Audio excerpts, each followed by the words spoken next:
Magsilbi sa bayan ng may dignidad, karangalan at pagmamahal.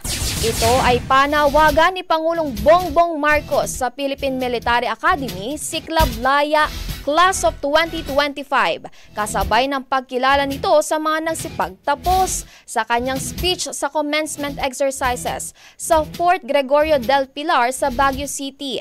Sinabi ni Pangulong Marcos na dala ngayon ng mga bagong graduates ang responsibilidad na ipagtanggol ang bansa ng buong lakas, talino at pag-ibig. Binigyan din ito na ang mga nagsipagtapos ay ang mga bagong mukha ng serbisyo at kagitingan at mga bagong Pilipino na may disiplina, husay at pagmamahal sa bayan. Maliban diyan, kinilala ng Presidente ang Siklab Laya bilang class of many firsts. Sila raw kasi ang unang grupo na na-train sa Pag-asa Island na isa umanong simbolo ng bagong henerasyon ng mga sundalong Pilipino na mangunguna sa pagtatanggol ng territorial integrity ng Pilipinas.